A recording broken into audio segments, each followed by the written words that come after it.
Hello student, आज हम start करते हैं direct and inverse proportion too. Direct proportion to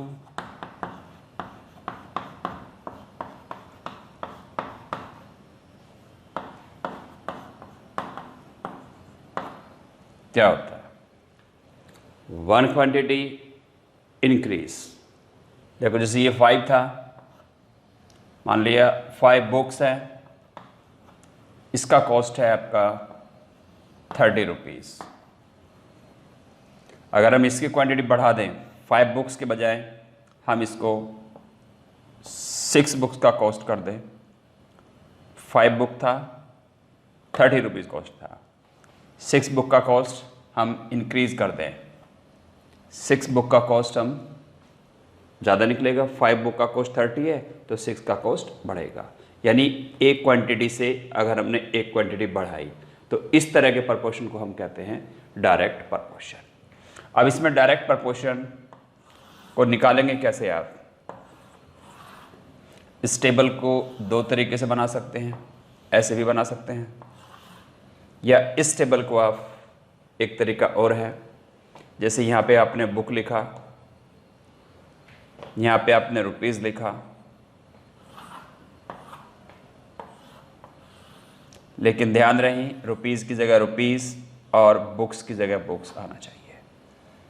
जैसे बुक्स है 5, 30 रुपीज़ कॉस्ट है। कभी कभी बच्चे ऐसे करते हैं, इसकी जगह ये लिख देते हैं, तो गलत है, उस पर थोड़ा ध्यान दिया जाए। इसके बाद है 6, तो इसका कॉस्ट कितना होगा? इस तरह ये क्वेश्चन हमें फाइंड करने हैं। तो देखो ये आपका क्वेश्चन हो गया।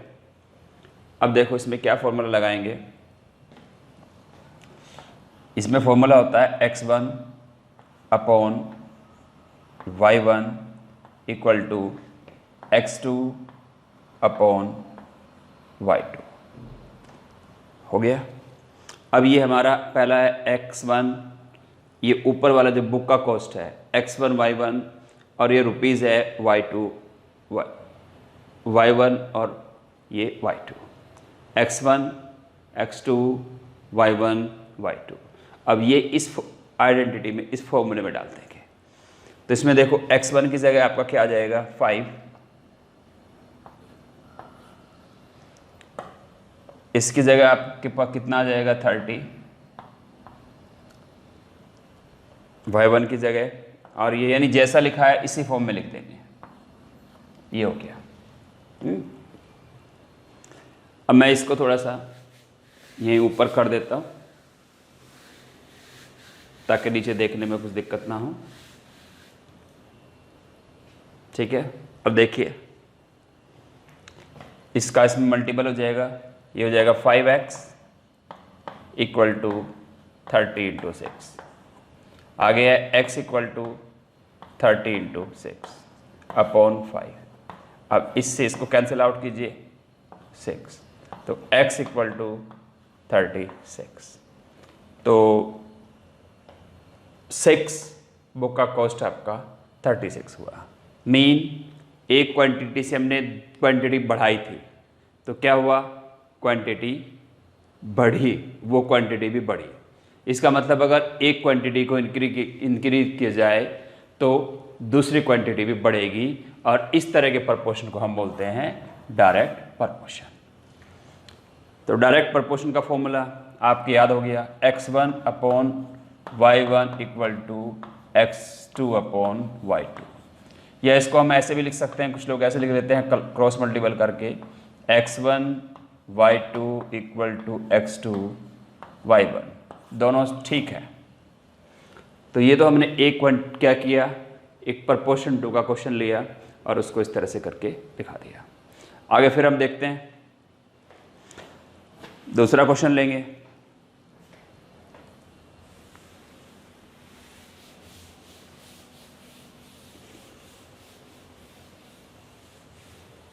जैसे हमने ये लिया x और ये कोई y क्वांटिटी ले ली,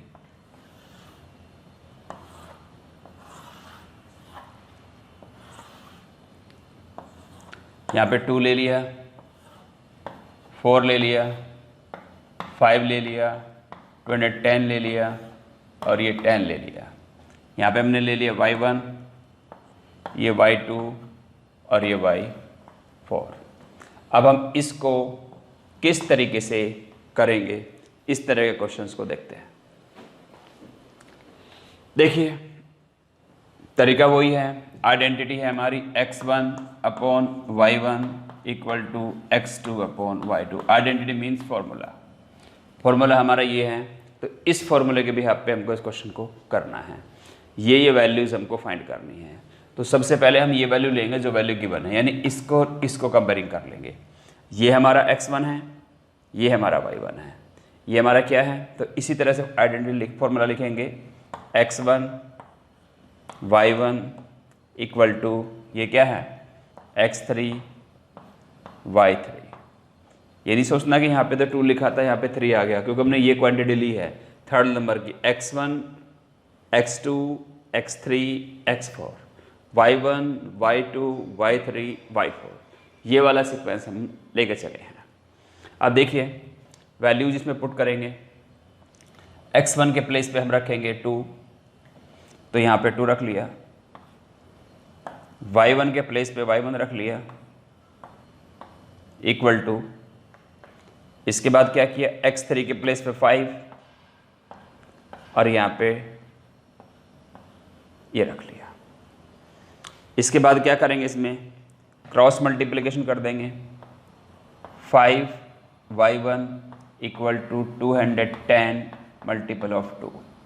अब क्या करेंगे, y1 equal to 210 multiple of 2 upon 5।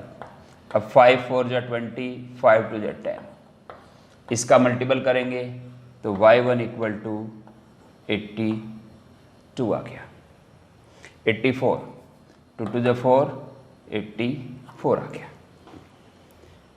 हो गया। तो इसी तरह से हम ये वाला निकालेंगे। अब इसको देखते हैं, देखो ये क्या हो जाएगा, ऐसे लिख लेंगे direct, 4 upon y2 equal to 5 upon 210।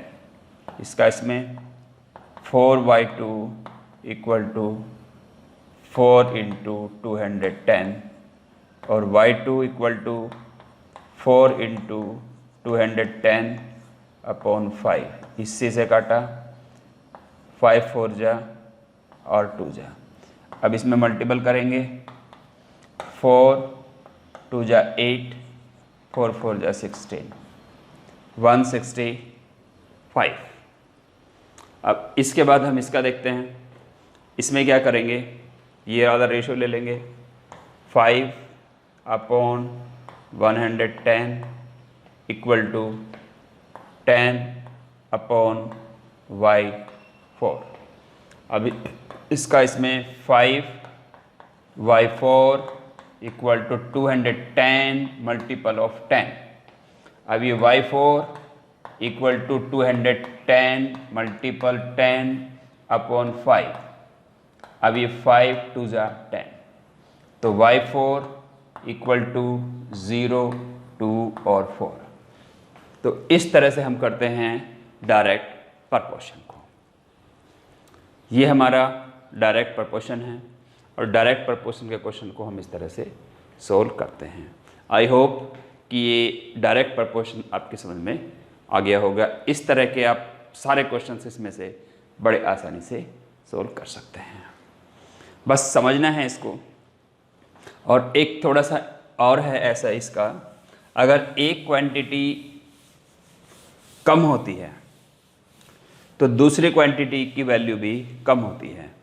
अब एक क्वांटिटी का वैल्यू और दूसरी क्वांटिटी का वैल्यू का मतलब यहाँ पे क्या है, देखो जैसे यहाँ पे है पेन, यहाँ पे है इसका कॉस्ट। जैसे मैंने लिया 10 पेन का कॉस्ट है मेरा 2000 रुपीज़ और मैंने इसको कम कर दिया तो 5 पेन का कॉस्ट मेरा कितना होगा। इस तरह का क्वेश्चन है, टेबल क्रिएट कर लो, ये हो गया टेबल क्रिएट। तो मैंने उसी तरह से बताया था आपको, ये हमारा x1, ये x2, ये y1, ये y2, इस तरह से ऐसे टेबल क्रिएट कर लेंगे, या ऐसे पेन और यहाँ पे कॉस्ट।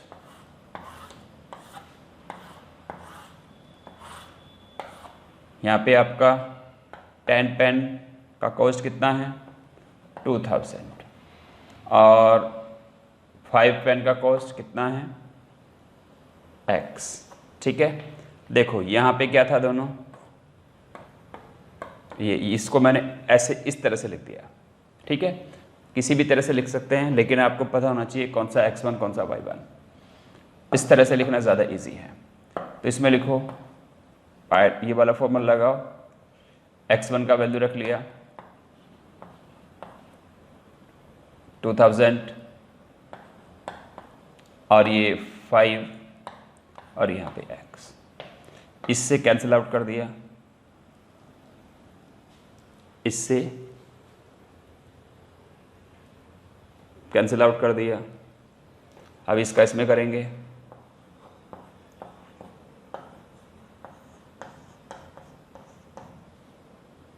x है, तो x इक्वल टू 1000 रुपीज़।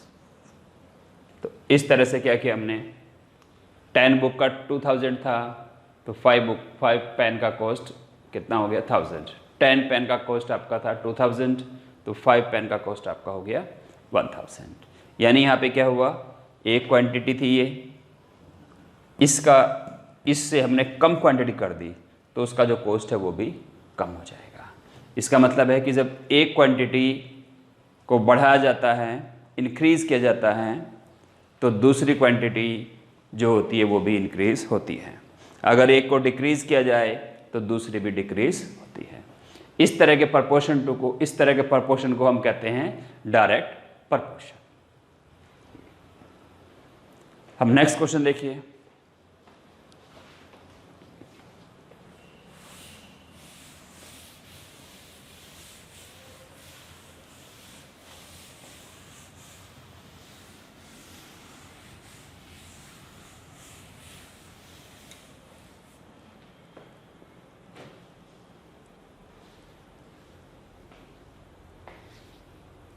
जैसे इसमें होता है दूसरा इनवर्स।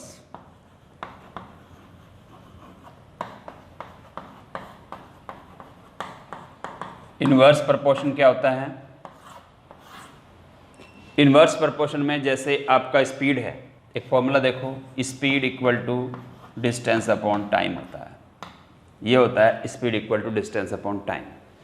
पहले हम इसको लिख सकते हैं x, एक निशान होता है, इसको डायरेक्ट प्रपोर्शन बोलते हैं ये, यानी इस फॉर्मूले का ये रूप भी होता है, और एक s, इसी को इन्वर्स कहेंगे 1/t। अब इन दोनों का मीन समझते हैं। इसका मतलब है स्पीड, इसका मतलब है डिस्टेंस, इसका मतलब है स्पीड, और इसका मतलब है टाइम। अगर स्पीड आपकी बढ़ती है तो डिस्टेंस भी आपकी बढ़ेगी, या स्पीड बढ़ती है तो डिस्टेंस भी बढ़ेगी। ऐसा होता है, स्पीड बढ़े और डिस्टेंस बढ़े।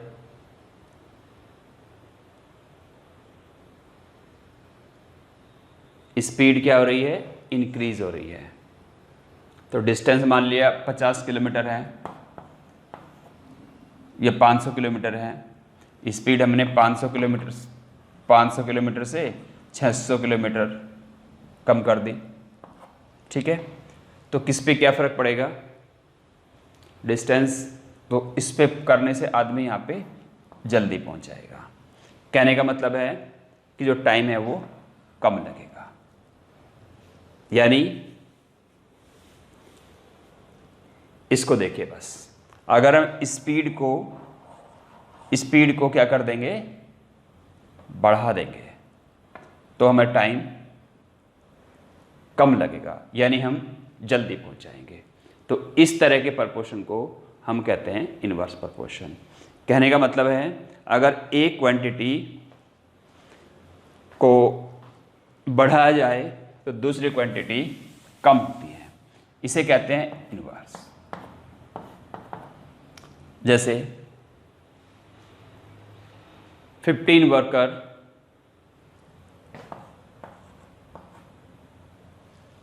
वर्कर किसी काम को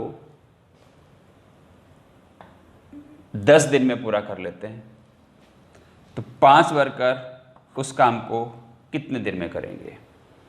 यहाँ पे हैं पर्सन या वर्कर और यहाँ पे हैं डेज। ठीक है, यहाँ पे हो क्या रहा है, 5 आदमी हैं, मैं उसी फॉर्म में लिख लेता हूँ, जैसे ये पर्सन्स हैं और ये आपके डेज हैं। इसी तरह के टेबल बना लेते हैं, ये बन गई। 15 को कितने दिन में लगते हैं? 5 डेज में फिनिश कर लेते हैं एक काम, और 5 को मैंने कम कर दिया पर्सन, तो कितने दिन लगेंगे? ठीक है, अब देखो इसमें उल्टा होता है। अगर हमने आदमी 15 थे, 5 दिन में करते थे, आदमी को संख्या हमने कम कर दी, पर्सन की नंबर ऑफ पर्सन यहाँ पे हमने कम कर दिया, तो डेज बढ़ जाएंगे। तो इस तरह के प्रपोर्शन को हम कहेंगे इनवर्स प्रपोर्शन। अब देखो कैसे निकालेंगे। तो इनवर्स प्रपोर्शन की फॉर्मूला होता है हमारा x1 x2 y2 upon y1, इस तरह से। अब देखिए इसमें क्या करेंगे, वैल्यूज रख देंगे। यहाँ पे 15 हो गया और अपॉन 5 हो गया, x1 x2 y2 हमारा x है, y1 हमारा 5 है, तो मल्टीपल करो। 5x इक्वल टू 15 इंटू 15 या x equal to 15 into 15 upon 5। इससे ये कैंसिल आउट करेंगे, तो x इक्वल टू 5।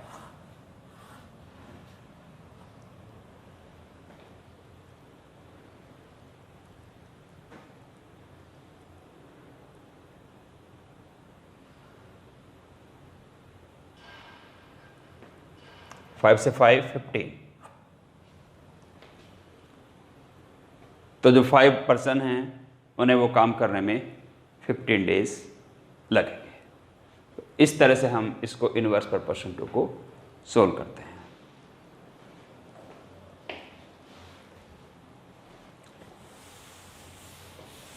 आगे कुछ क्वेश्चंस देख लेते हैं।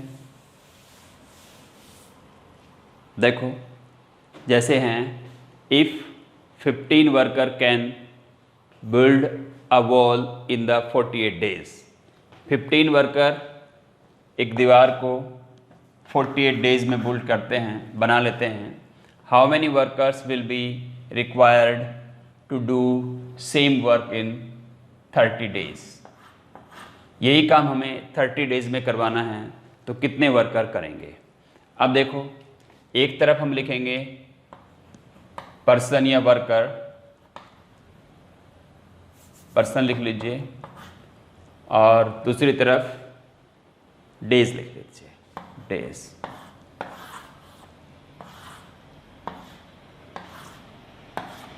ऐसे। अब है इसमें 15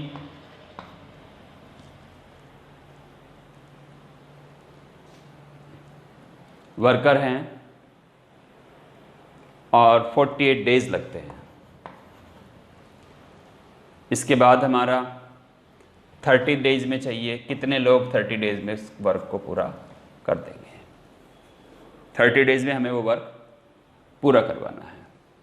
तो देखो, दिन हमने यहाँ पे कम कर दिए हैं, तो हमें आदमी बढ़ाने पड़ेंगे, हमें नंबर ऑफ पर्सन्स यहाँ पे बढ़ाने पड़ेंगे, यानी हमारा इनवर्स प्रपोर्शन है। इस तरह में डिसाइड करना पड़ेगा कौन सा प्रपोर्शन है। अब आइडेंटिटी लगाएंगे, फॉर्मूला लगाएंगे, x1 upon x2 equal to y2 upon y1। अब करेंगे इसमें x1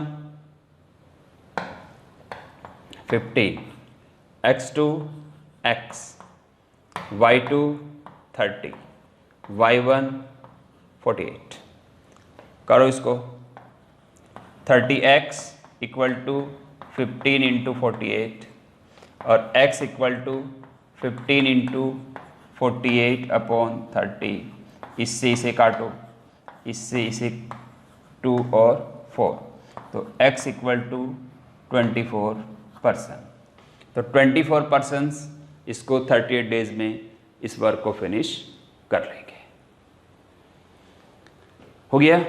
तो इस तरह ये हमारा किसका था, इनवर्स प्रपोर्शन का क्वेश्चन था। अगला क्वेश्चन, एक क्वेश्चन और है, इसको करते हैं और फिर ये चैप्टर आपका हो जाएगा। इसको आप बड़े आसानी से सॉल्व कर सकते हैं। इसकी एक्सरसाइज आप खुद करना, और किसी में डाउट होता है तो कमेंट में लिखना। अब दूसरा क्वेश्चन है, 2 person fit a window in 3 days. 2 person हैं, 2 पर्सन, P यहाँ पे लिखो और डेज यहाँ लिखो।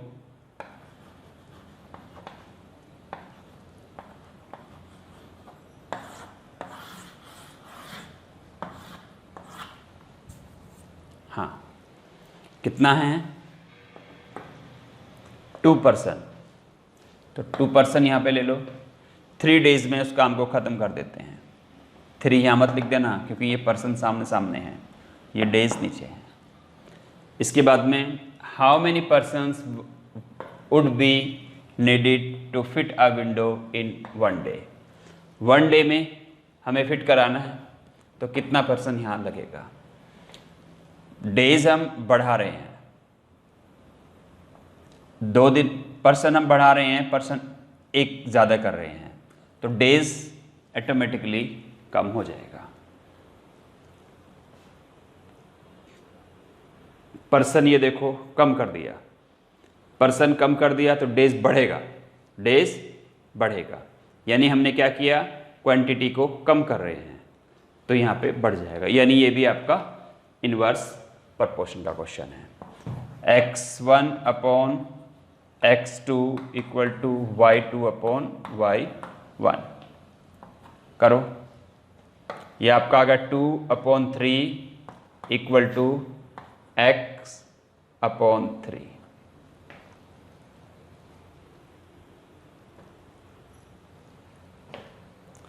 ये यहाँ पे x2 की जगह 1 है। अब इसका इसमें कर दिया, इसका इसमें कर दिया, x इक्वल टू 6। तो एक आदमी उनको 6 डेज में पूरा करेगा। नेक्स्ट वीडियो में